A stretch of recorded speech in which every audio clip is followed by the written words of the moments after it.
and welcome to today's live streaming series. We'll do it live with Meg Hansen. I'm doing these 6 to 6:30 p.m. daily live streaming on Facebook in order to connect with Vermonters and also to use my knowledge as someone who's trained in medicine to be of service to the people of Vermont. So, I think that I did talk about this as a way of campaigning.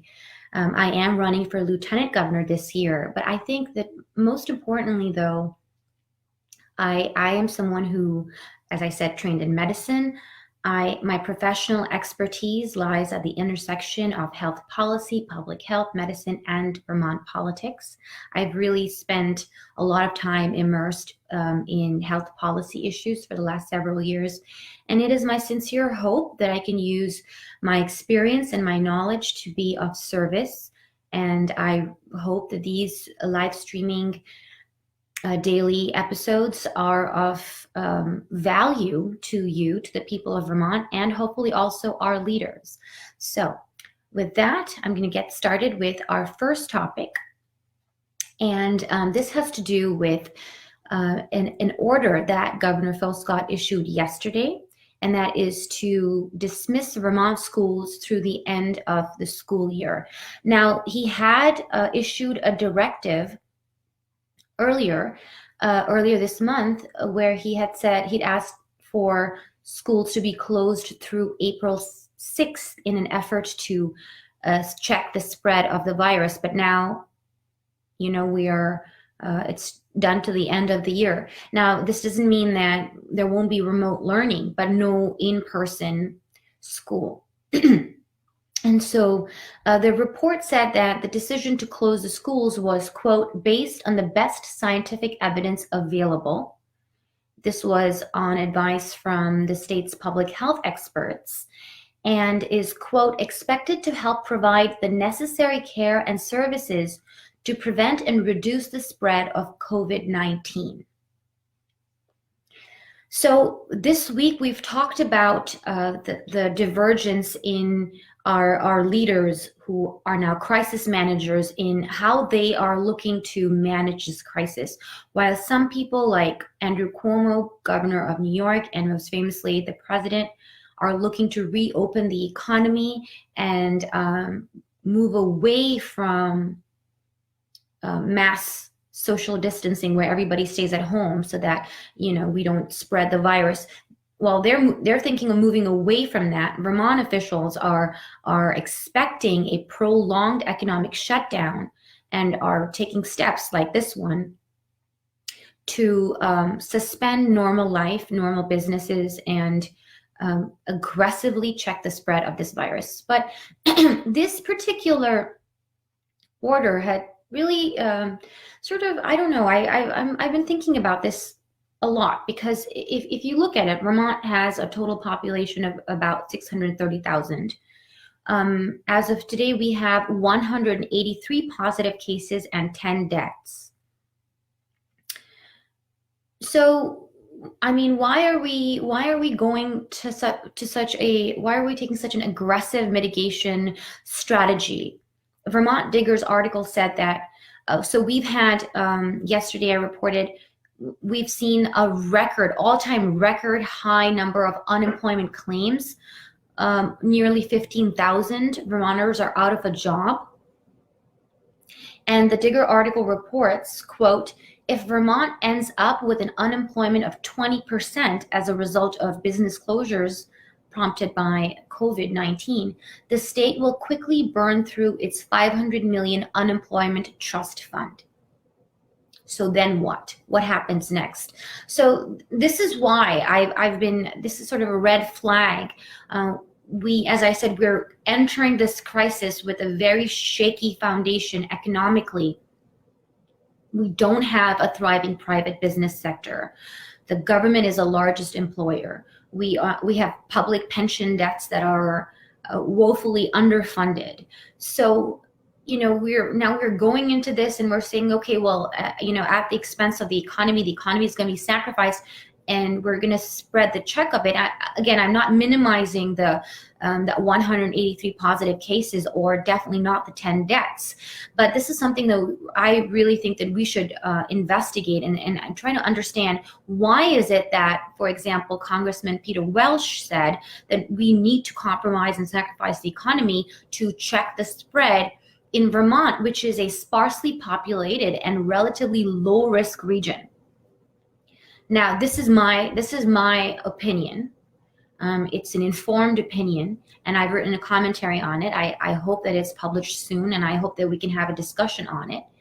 And I mean, it's not just my opinion. I've been talking with other experts, and this is what I feel. I feel this is basically why they're enacting such drastic measures. The state's healthcare system is so severely compromised. It's in such a dire state that this pandemic risks completely collapsing the state healthcare system, and that is why there is this move toward enacting very drastic measures. So what's going on with our healthcare systems? Well, there are two reasons why it is in such a shaky foundation, has such a shaky situation. The first one is, for years, for decades, our government has enacted a slew of draconian regulations, lots and lots of regulations that have limited the supply of our healthcare resources, the number of hospitals, the number of beds.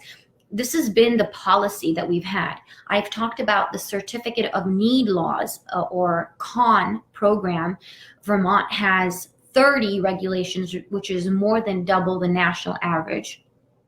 Only about 35 states still enact this very restrictive program, and Vermont tops it. So we are obviously very unusually high.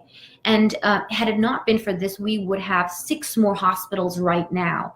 We would have more ambulatory surgical centers, and this is especially important in rural areas. Think about the Northeast Kingdom, think about parts of southern Vermont, where that would have been very useful instead of having a full-fledged hospital. And another thing is that we don't have access to medical imaging technologies like CT scans and MRIs, because our laws, these CON laws, restrict non-hospital settings from providing these services.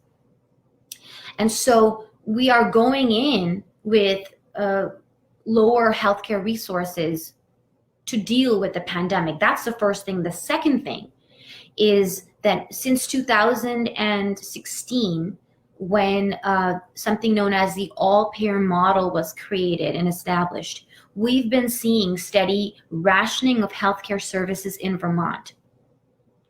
And I'm really hopeful that my commentary is published, because I include charts and graphs showing that the number of primary care physician visits, the number of visits to specialist doctors, the number of diagnostic x-rays that are ordered, all of this has been going steadily down, has been being reduced. And also the overall healthy rate, so the overall health of Vermonters has also been declining. So it's not like we're not using these services because we're all healthier. No, this is called rationing, where, either with long waiting lines, which we all know about, that's also been documented, or just not ordering these tests, you're trying to artificially limit how much healthcare is provided to Vermonters in order to contain the costs. And why are you trying to contain the costs? Because they want this experiment, all-payer model. They want it to succeed. And what is all-payer? It is just another version of single-payer.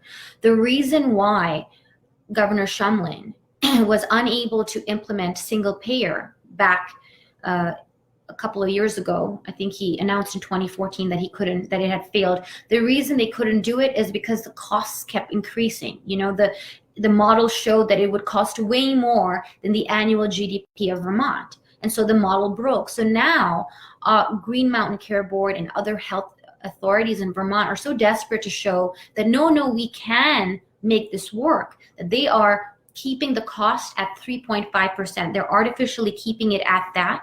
And in order to limit the cost, what's happening? They're not providing the the services that Vermonters need. And it has been costing it has come at the cost of the overall health of Vermonters.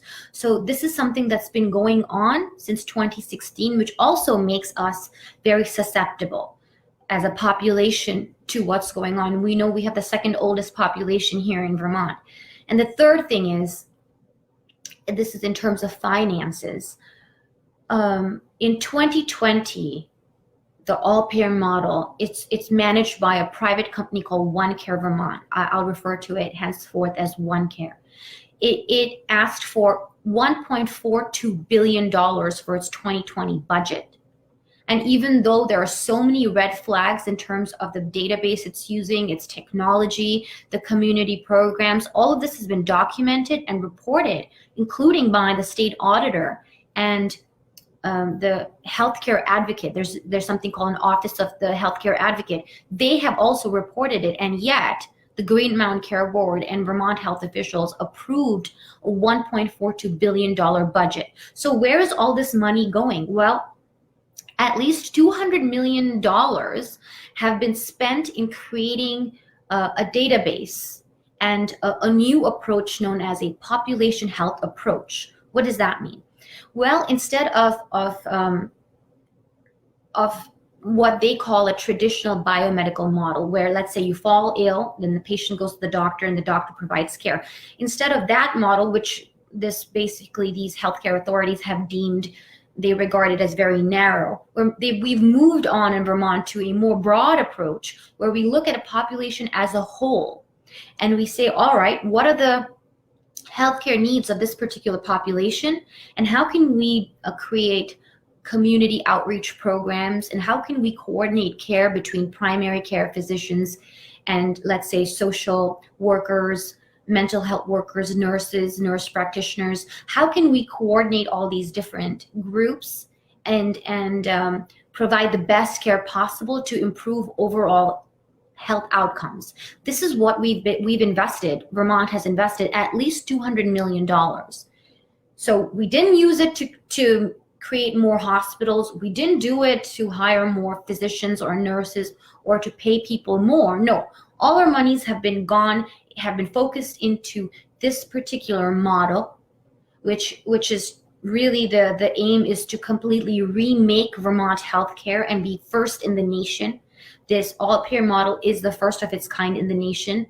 As we know, Vermont's leaders always want to put our little state on the map with with their pioneering efforts. And so this is what it is. All right, well, so we've invested money into it. So now it's time for the results. Now it's time for the return on the investment. Now is the time for OneCare Vermont and the all-payer model to show us its database and say, this is what we've been working on. And we've looked at the population, and now based on our wonderful data, which they've touted, we should be able to identify at-risk persons. We know that COVID-19 severely affects the elderly and people who have underlying chronic conditions whose immune systems are compromised, whether it's a structural lung disease like COPD, or if they're a long-time smoker, or heart disease, hypertension, diabetes. And these are the things that this database that we've spent $200 million into should be able to identify. It should be able to say, well, these persons in these areas, so they divide basically the population by hospital service areas. So let's say in Windsor County, there's the Dartmouth-Hitchcock area. By that hospital segment, that hospital service area, and by age group, who are the people who have COPD, and what is the severity of them? So the very, very severe COPD cases, we should have that data.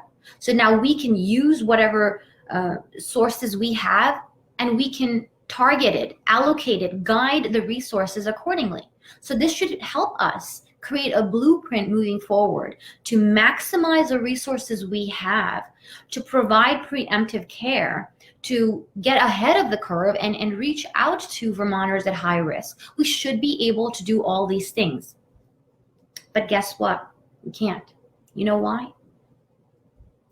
Because there is no reliable database. And that's something that when I was the executive director of Vermonters for Healthcare Freedom, but I'm not the only one, many people have shown that the clinical database that they are using is faulty, it's inaccurate, and it's incomplete. As recently as the 2020 budget deliberations, OneCare admitted that they still don't have access to reliable clinical records. So, for example, 40% of their cases of the people that they're managing who have hypertension, in 40% of those cases, there are no blood pressure readings in their database.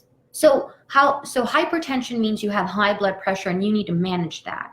If you don't have blood pressure readings in your records, how are you managing anything? What are you even doing, right? So now is the time, right, where our investments, we're supposed to say, look, we're first in the nation. We've pioneered this great new way forward. And this is our great health information technology that we are now using. Well, there isn't any data. There just isn't any data to use.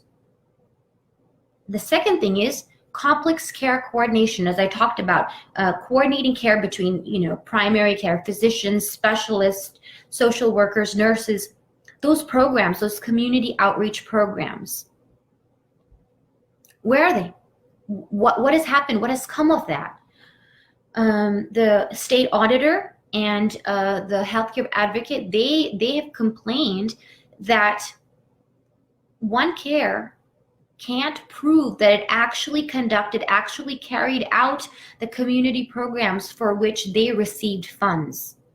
And yet, by the way, the Green Mountain Care Board approved its $1.42 billion budget. So now when we do need this community outreach, now when we're looking at a pandemic, and we're looking at the population at large and saying, okay, well, let's do a population health approach.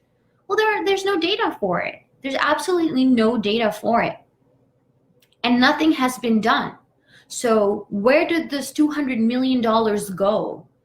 If I say it's a $1 billion boondoggle, then others have accused me of engaging in partisan rhetoric. Is it really partisan to want a return on investments now when a pandemic, unprecedented in living memory, is upon us?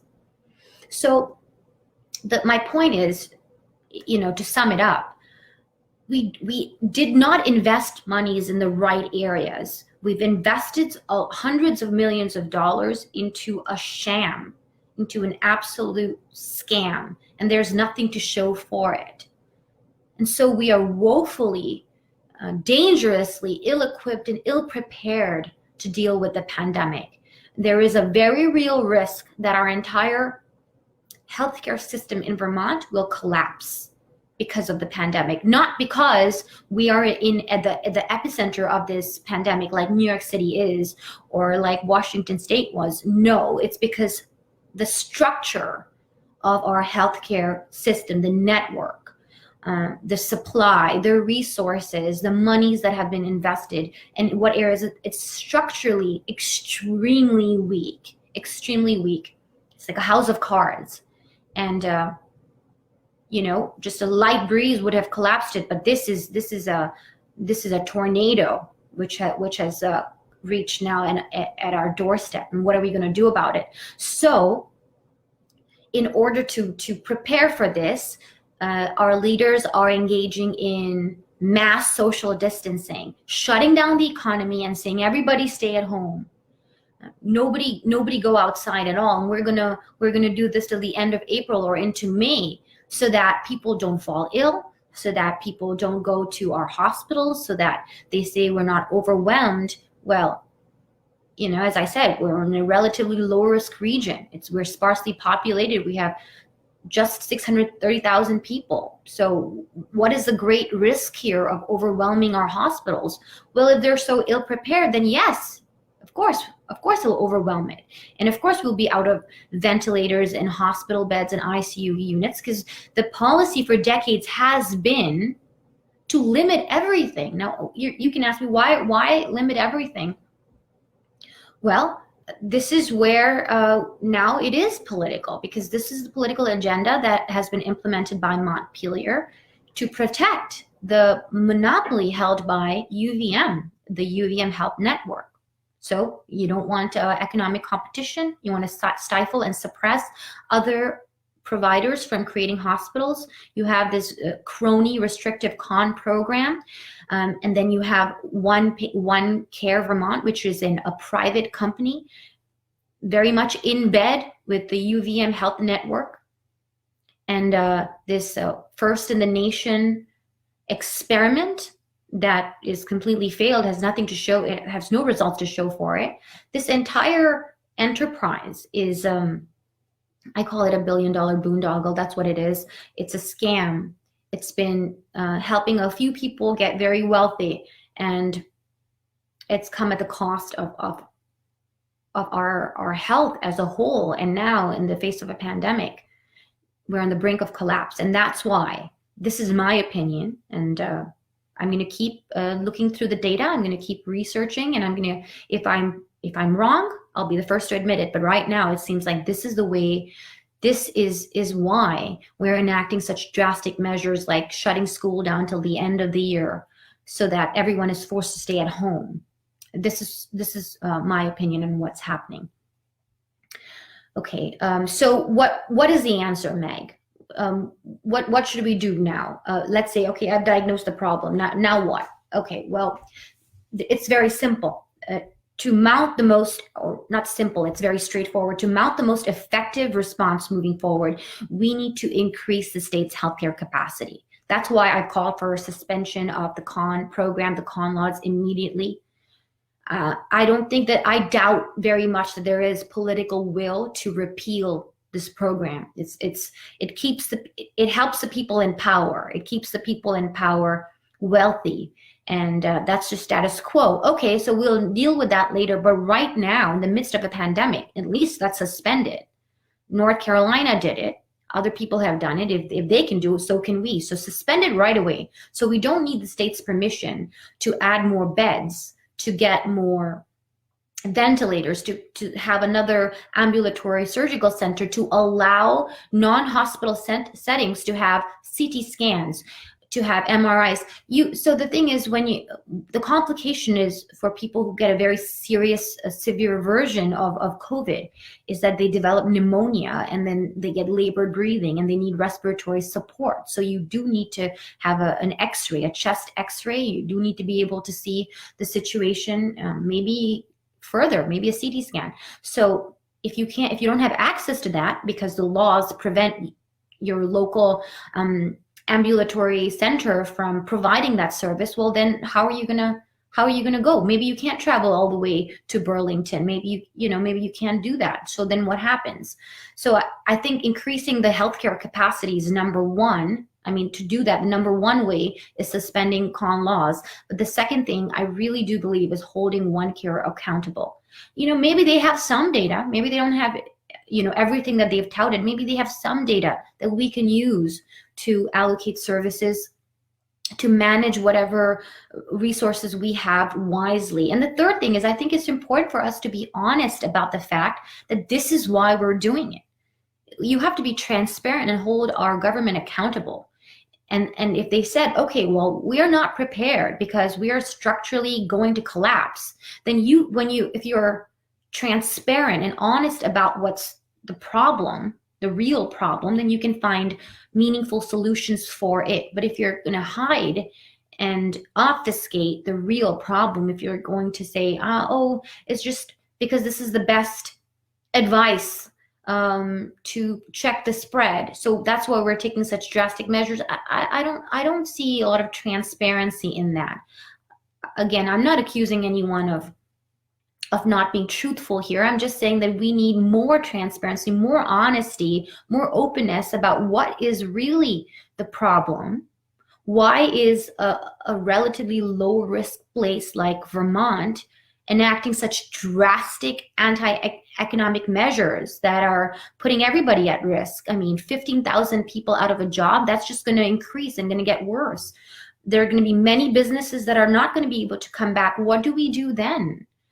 There's only so much that the federal government can help. Even, let's say, the state government is able to give some cash and get some liquidity into our pockets. that's not the same as actually having a job, actually having a flourishing, functioning business.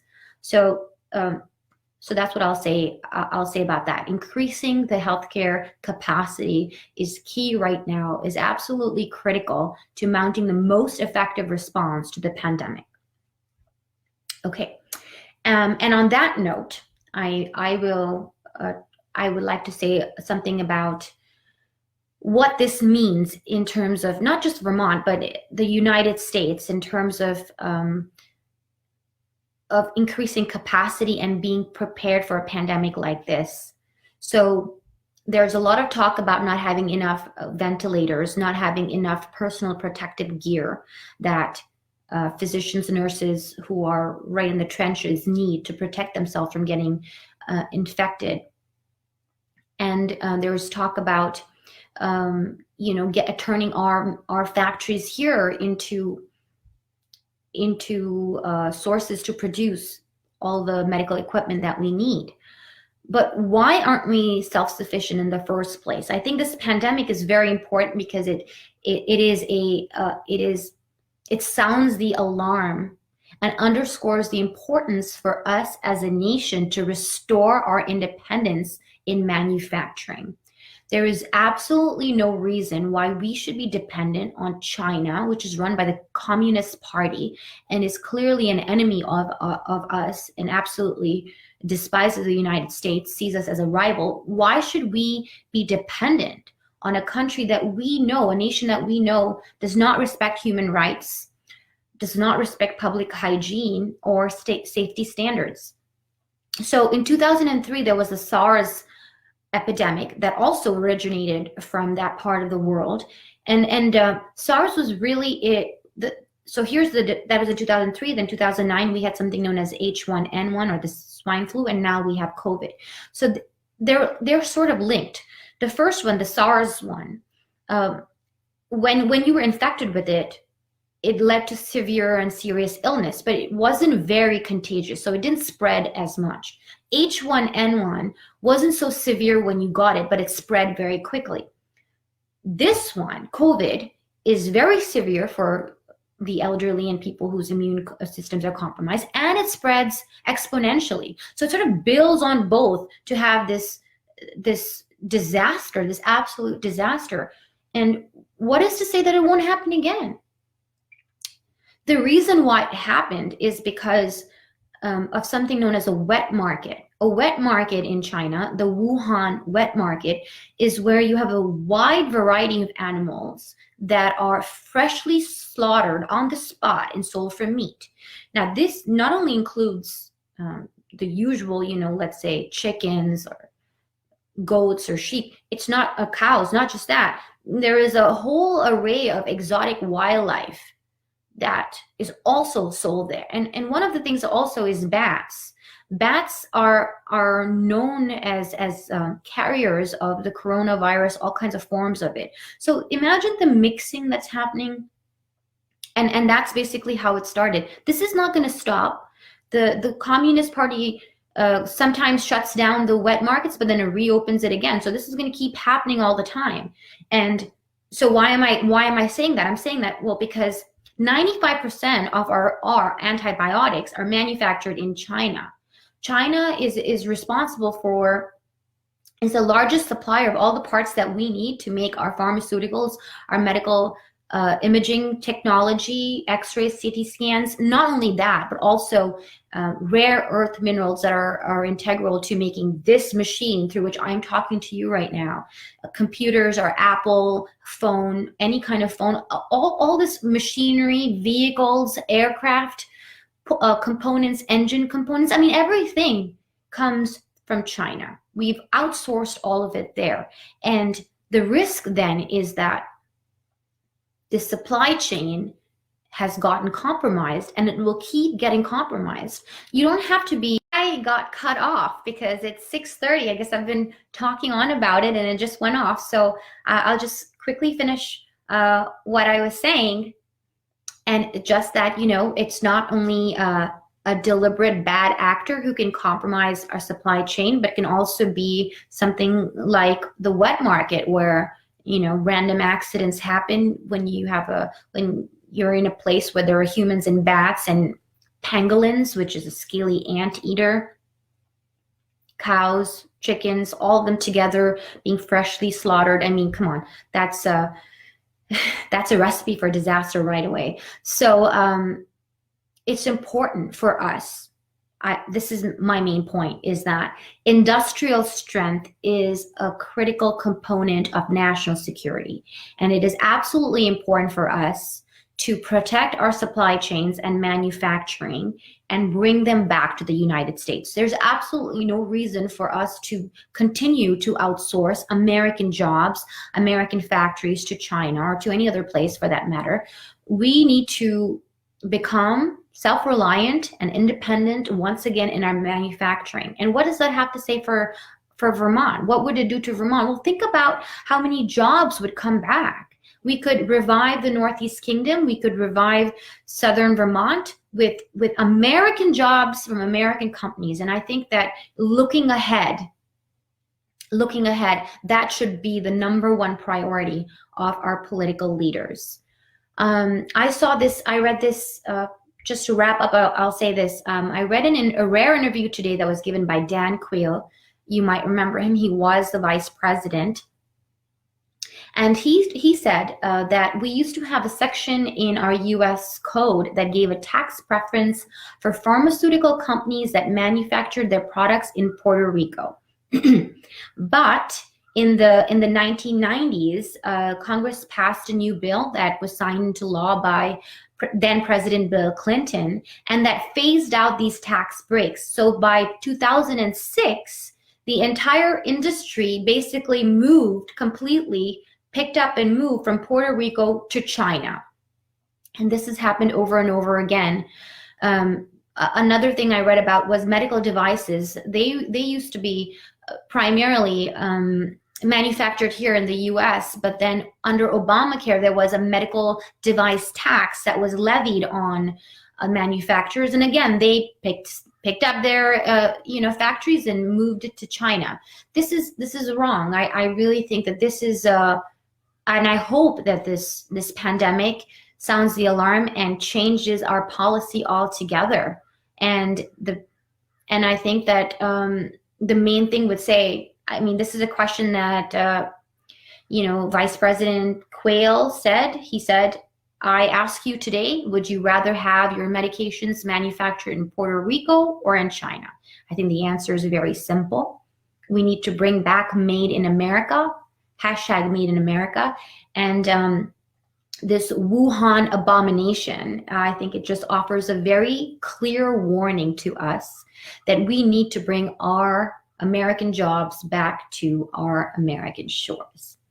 Okay, that's all for today. I'll be back here again, 6 p.m. on Monday. Okay.